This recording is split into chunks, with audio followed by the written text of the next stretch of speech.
नमस्ते बच्चों। आज की वीडियो में हमारी चर्चा का विषय है काले मेघा पानी दे, जिसे लिखा है धर्मवीर भारती में। इसके पहले भाग की व्याख्या हम पढ़ चुके हैं पिछली वीडियो में, और आज हम करेंगे इसके दूसरे भाग की व्याख्या। काले मेघा पानी दे। लेखक धर्मवीर भारती पानी की कमी के बावजूद लोग जो इंद्र सेना बनी हुई है वो लोगों से गंगा मैया की जय बोल नारे लगाकर जय बोलकर पानी का जो आह्वान करती है उसे अंधविश्वास मानता है और चाहता है कि ये जो काले मेघ उमड़ घुमड़ कर आए हैं अपने स्वाभाविक तौर पर धरती को हरा भरा करें। पहले हम पिछले भाग 1 का पुनरावलोकन कर लेते हैं। इस संस्मरण यानी कि ये संस्मरण है धर्मवीर भारती द्वारा लिखा गया काले मेघा पानी दे। इसकी व्याख्या के प्रथम भाग में ये बताया गया है कि आषाढ़ का पहला पखवाड़ा बीत जाने पर भी बारिश नहीं होती, तो बिना पानी के गांव के सारे काम ठप हो जाते हैं। ना खेती, ना जुताई, ना पीने को पानी, लोग त्राहिमाम कर उठते हैं। ऐसे में गांव के 10-12 बरस से लेकर 16 से 18 बरस के लड़कों की टोली, जो खुद को इंद्र सेना कहती है, घर घर द्वार द्वार जाकर पानी मांगती है, उनमें भीगती है, कीचड़ से लथपथ होती है, गंगा मैया का जयकारा काले मेघा पानी दे की टेर लगाते हुए आगे बढ़ती है। लेखक का किशोर मन को ये गवारा नहीं होता कि मेंढक मंडली पानी की निर्मम बर्बादी करे। वे इसे पाखंड और अंधविश्वास मानते हैं। अब चलते हैं आगे। वास्तव में लेखक कहता है कि मैं भी तो असल में था इन मेंढक मंडली वालों की उम्र का, किंतु कुछ तो बचपन आर्य समाजी संस्कार थे और एक कुमार सुधार सभा कायम हुई थी। लेखक को उसका उपमंत्री बना दिया गया था। सो समाज सुधार का जोश कुछ लेखक में ज़्यादा ही था। अंधविश्वासों के खिलाफ तो तर्कस में तीर रखकर घूमते थे, मगर मुश्किल ये थी कि मुझे अपने बचपन में जिससे ज़्यादा प्यार मिला था वो जीजी थी। यानी कि लेखक कहना चाहते हैं कि मैं इस अंधविश्वास को नहीं मानता था, लेकिन लेखक जिसके पास रहते थे, बचपन से सबसे ज़्यादा प्यार करते थे, वो उनकी जीजी थी। वास्तव में रिश्ते में वो उनकी कोई नहीं लगती थी, उम्र में भी माँ से भी बड़ी थी, किंतु अपने लड़के बहू सबको छोड़कर उसके प्राण मुझी में बसते थे। और वे थी उन तमाम रीति रिवाजों, तीज त्योहारों, पूजा अनुष्ठानों की खान, जिन्हें कुमार सुधार सभा का यह उपमंत्री अर्थात लेखक भी अंधविश्वास कहता था और उन्हें जड़ से उखाड़ फेंकना चाहता था। किंतु मुश्किल यह थी कि कोई भी पूजा विधान, कोई भी त्योहार अनुष्ठान लेखक के बिना पूरा ही नहीं होता था। दिवाली है तो गोबर और कौड़ियों से गोवर्धन और सतिया बनाओ। जन्माष्टमी है तो रोज 8 दिन की झांकी तक को सजाने और पंजीरी बनाने में लगो। हर छठ है तो छोटी रंगीन कुलड़ियों में भुजा भर रहा हूँ। किसी में भुना हुआ चना, किसी में भुने मटर, तो किसी में भुने अरवा चावल, किसी में भुना गेहूँ। जीजी यह सब लेखक के हाथों से ही कराती थी ताकि उसका पुण्य लेखक को मिले। केवल लेखक कहना चाहते हैं केवल मुझे, लेकिन इस बार उन्होंने साफ इनकार कर दिया। उन्होंने कहा नहीं फेंकना है मुझे बाल्टी भर भर पानी इस गंदी मेंढक मंडली पर। जीजी पानी भर कर ले गई। उसके बूढ़े पांव डगमगा रहे थे, हाथ कांप रहे थे, तब भी मैं मुंह फुलाए खड़ा रहा।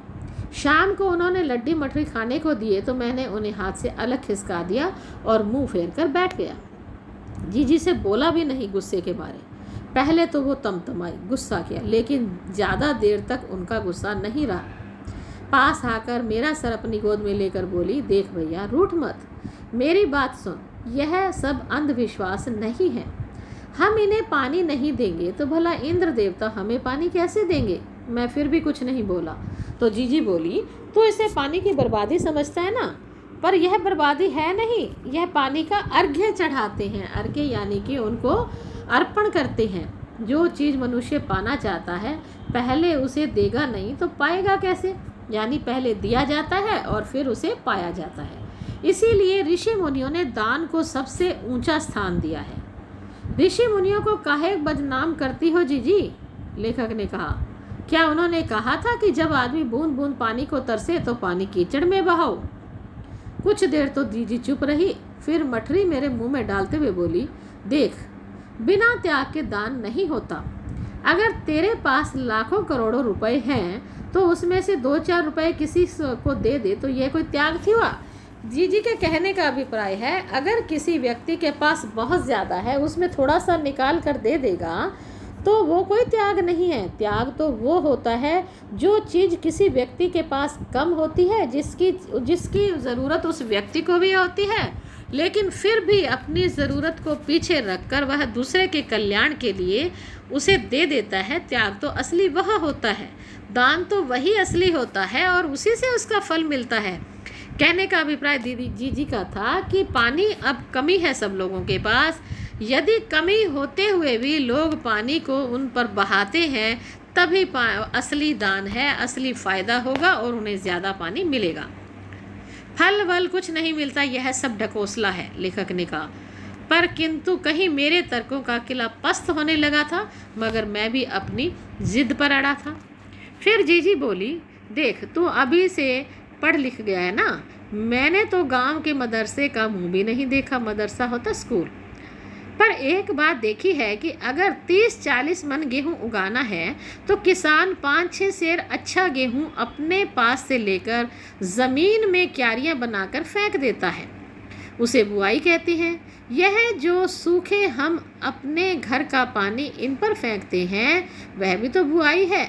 उन्होंने उसका उदाहरण दिया है किसान का कि अगर उसको ज़्यादा गेहूं चाहिए तो पहले कोई अच्छा गेहूं बुआई करता है, तब भी तो मिलती है। और ये हम पानी से भी ज़्यादा पानी के लिए बुआई कर रहे हैं। यह पानी गलियों में बोएंगे तो सारा शहर, कस्बा, गांव पर पीने वाले बादलों की फसल आ जाएगी।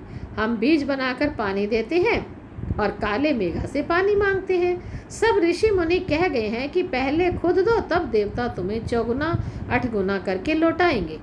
भैया, यह तो हर आदमी का आचरण है, जिससे सबका आचरण बनता है। यथा राजा तथा प्रजा। सिर्फ यही सच नहीं है, सच यह भी है कि यथा प्रजा तथा राजा, यानी कि जैसी प्रजा अगर त्याग करती है तो राजा जो इंद्र देवता है वो उन्हें पानी अवश्य देंगे। यही तो गांधी महाराज भी कहते हैं। जीजी का एक लड़का राष्ट्रीय आंदोलन में पुलिस की लाठी खा चुका था। तब से जीजी गांधी महाराज की बात अक्सर कहने लगती थी।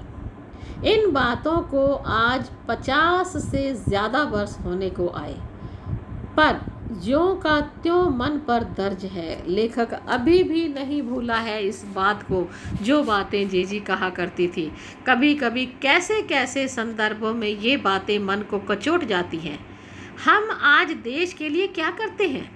मांगे हर क्षेत्र में बड़ी बड़ी है, किंतु त्याग का कहीं नामो निशान नहीं है। वो जो जीजी अनपढ़ थी वो भी उसे भी पता था कि जब हम अपनी कोई मांग रखते हैं तो उससे पहले त्याग करना पड़ता है। लेकिन यहाँ तो मांगे तो हर क्षेत्र में बड़ी बड़ी हैं, त्याग का तो कहीं नामो निशान नहीं। अपना स्वार्थ आज एकमात्र लक्ष्य रह गया है। हम चटकारे लेकर इसके या उसके भ्रष्टाचार की बातें तो करते हैं, किंतु क्या कभी हमने सोचा या जांचा कि अपने स्तर पर, अपने दायरे में हम उसी भ्रष्टाचार के कहीं अंग तो नहीं बन रहे? काले मेघा के दल उमड़ते हैं, पानी भी झमाझम बरसता है, परंतु गगरी फूटी की फूटी रह जाती है। यानी कि लोग जहाँ खड़े हैं भूखे प्यासे वहीं खड़े रह जाते हैं, बैल प्यासे के प्यासे हैं, किसान वही भ्रष्टाचार में दबा हुआ है। आखिर कब बदलेगी स्थिति? लेखक अंत में यह प्रश्न छोड़ जाता है लोगों के लिए सोचने के लिए कि आखिर कब बदलेगी यह स्थिति। तो बच्चों, ये था इस पाठ की व्याख्या। और किसान के बारे में यही बताना चाह रहा है कि आज भी किसान उसी सूखे में है। आज भी मेघ तो उमड़ते हैं, वर्षा भी होती है, लेकिन किसानों की स्थिति आज भी नहीं बदली। आज भी वही भ्रष्टाचार, वही जमाखोरी, स्वार्थ है। लोग अपने स्वार्थ के लगे हुए हैं। इस पाठ को बच्चों दोबारा पढ़कर इसके लघु उत्तरात्मक प्रश्नों को याद कीजिए और मुश्किल शब्दों को याद कीजिए। और इसका आशय भी स्पष्ट कीजिए। तब तक के लिए धन्यवाद।